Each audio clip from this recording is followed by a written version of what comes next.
Bali, good morning po. Ako nga po pala uli si Erwin Sivera ng Art of Field Vlog. So, meron na naman tayo dito ng property na 1.5 hectares na pinabibinta po sa atin ni seller. So, ito pong 1.5 hectares na ito ay napaka ganda po ng reality ng lupa niya. Kung mapapansin po nyo, napaka bababa pa po ng mga niyog. So, sa mga buyer namin ng mga retail investment, so punong-puno po ito ng mga produkto na niyog. So, wari ko po ang niyog dito nasa 350. Kapuno na niyog, din puno po ng mga fruit bearing saging. May mga fruit bearing ako napapansin na mga ito, avocado. So bago natin ikutin ito, so for today's video na naman mga Art of Field Vlog, samahan nyo ako sa pag-ikot. Habang iniikot po natin ang property, so i-details ko na po sa inyo ang nilalaman ng loob ng property na makikita natin ito. So dito kagandahan po ng niyog, kung nyo mapansin talagang napakalakas mamunga.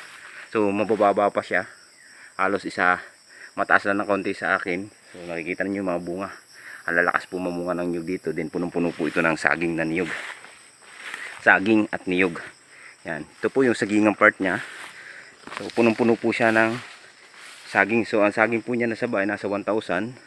Then ang niyog naman po niya na kalakasan mamunga na ganito kabababa pa lang ay nasa 350 kapuno. So napakalinis po ng title nito dahil ito ay TCT clean title. So may lakad lang po tayo dito ng 5 minutes to 6 minutes po sa mga mabagal, pero makaka-request naman po tayo dito ng right of way kung ating pong uusapin nyo nasa may unahan part ng property na madadaanan po natin.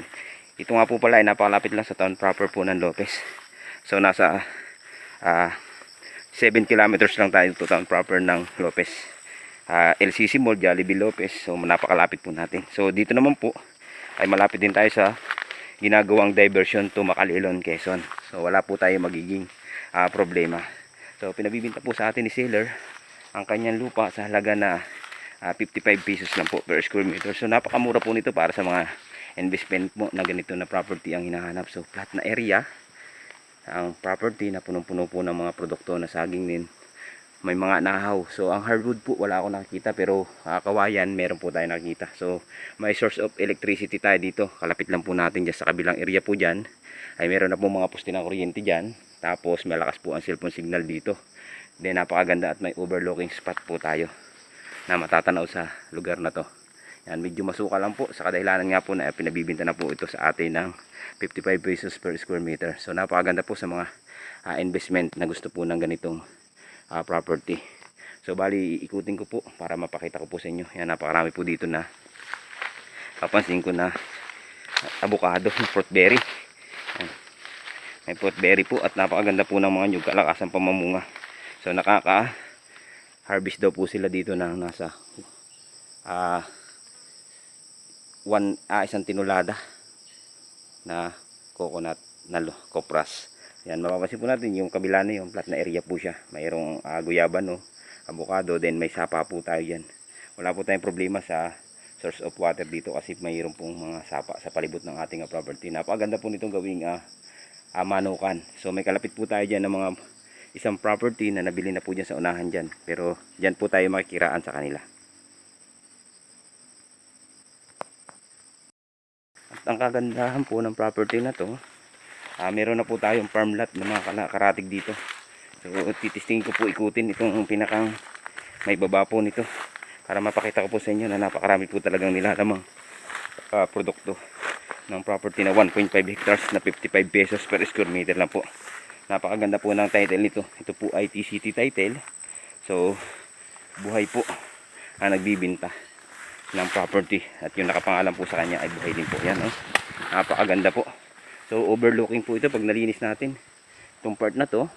At napakaganda po ng mga niyog, punong-puno po talaga. So kuprasi na po ngayon, mapapansin nyo, mga nanunuyo na po ang mga ating niyog dito. Then punong-puno po siya ng produkto. Yan, mapapansin na po natin, nag-upland din, flat na po yung baba na area, pero punong-puno pa rin po siya ng produkto na niyog, nakababaan po at kalakasan mamunga. Then punong-puno po ng produkto na saging, nasa 1,000 po pieces kapuno ng saba. So napakaganda po nito sa mga gusto pong mag-abil nito. Inquire na po kayo agad sa makikita po ninyong contact number sa taas po ng ating screen na yan, ang WhatsApp and Viber po. Nandiyan po inyo makikita sa taas ng ating screen na yan.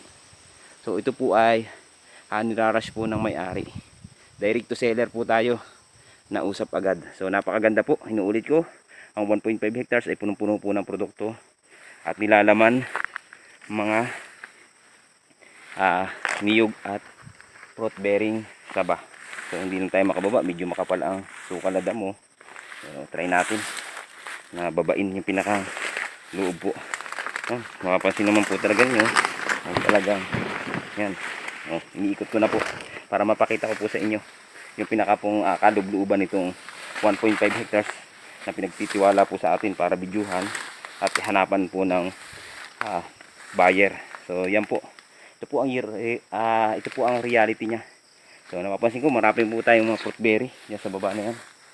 Pero talagang napakaganda po para sa mga investment at mga naghahanap po ng ganitong 1.5 hectares. So hindi po pasok ang sasakyan dito sa loob ng ating property na to. Makikita naman po nyo ang lalakas po mamunga ng niyog. Then may overlooking at meron po tayo ditong sasakupang mga sapa. So kapalang po talaga ng sukal na damo, pero pilit natin siyang papasukin para mapakita ko sa inyo yung pinakang kaloob-looban po ng 1.5 hectares at mapakita ko sa inyo na punong-puno po siya ng produkto na nilalamang niyog. Yan po. Hanggang doon po ako galing sa taas, bumaba na po ako dito sa baba, pero flat pa rin naman po. Yan. Punong-puno pa rin po siya ng nilalamang produkto na niyog. Yan, nakalakasan po mamunga mga niyog dito. Yan. Andyan na po yung pinakang source of water sa may baba po na yan. Meron po tayo dyan boundaryhan na sapa, bukal po, hindi po siya nagkakate, pero napakaganda pa rin po talaga. Niikot ko na po yung 1.5 hectares. Yan, pinakikita ko na po sa inyo ang ating video sa full screen na to para makita na po ninyo yung pinaka reality nya.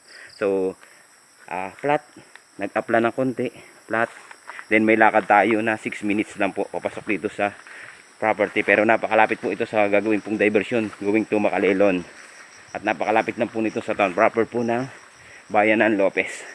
So ano pang hinihintay nyo?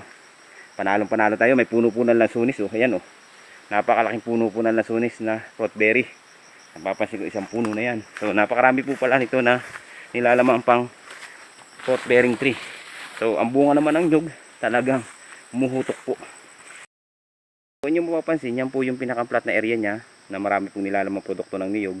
Then so ito na po yung pinaka-boundary niya. Mapapansin po nyo may kakawating malaking puno. Ayan po, diretso po siya ng kakawati. Tapos diretso naman po siya dun sa may bulak na malaking yun. Bumaba po siya sa may pili siguro. Yan, ito. Dahil sinusundan lang po natin yung mga kakawati po. So nagpapunta na po siya dun sa may pababa na yan na area. Yan ito po yung nasasakupan ng 1.5 hectares. Tapos boundary naman po doon sa baba, hindi na po tayo maliligaw kasi doon po ay ilog na. Sapa na po yan paikot dyan. Sa baba niyan, sapa na po paikot. Doon, ito na po yung pinakang korte ng lupa niya. So boundary, sa may muhon po ako nakita sa may kakawati. Tapos dumiretso po tayo doon sa may bambong kawayan. Bumaba po tayo ng sapa, umikot po ng sapa. Yan na po yung pinakang boundary, sabi nung guide po na nagtuturo sa atin. So mapapansin naman po nyo, tinaniman po talaga nila dito ng mga sinaunang madrikakaw. Yan po, linyado na po ng madrikakaw. Yan, diretso na po doon sa may malaking bulak na yun. Bumaba, pag ganoon sa baba ng sapa, ito na po yung part ng overlooking. So dito na po tayo re-request ng daan po. 6 minutes lang po papunta po ng diversion going to Macalelon, Quezon. Ito po yung sinasabi ko sa inyo na may overlooking part. Yan, nakikita naman po nyo yung kababaan pa ng nyug. So napakalakas po mamunga. Ay, napakaganda talaga. At hutok sa bunga. Sa mga investment po na naghahanap, meron na po kayong every 45 days mga harvest dito. Kung nyo mapapansin, ang bunga po ng nyug talagang humuhutok po, napakababa. Yan po, napakababa po nyan. At punong-puno po tayo ng fruit bearing saging. Yan po, mapapansin po nyo mga bunga. Napakarami at napakaganda ng property. At ang kagandahan po nito, ito po ay TCT Clean Title. Yung ulit ko, sa mga buyer po na gusto mag-inquire, PM na po kayo. Makikita po ninyo WhatsApp and Viber po sa taas ng ating screen na yan. So paakyat na po ako uli sa taas. Yan.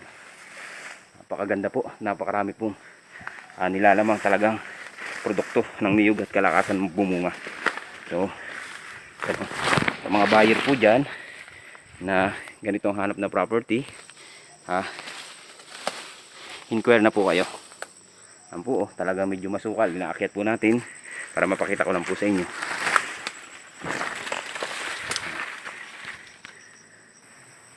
So nandito na po tayo sa taas. So makikita naman po nyo na talaga na napakaganda po ng property at napaka-flat po ng 1.5 hectares. So sa mga buyer po namin dyan na lagi po nakasubaybay at lagi nag-aabang, thank you for watching. Hanggang dito na lang po.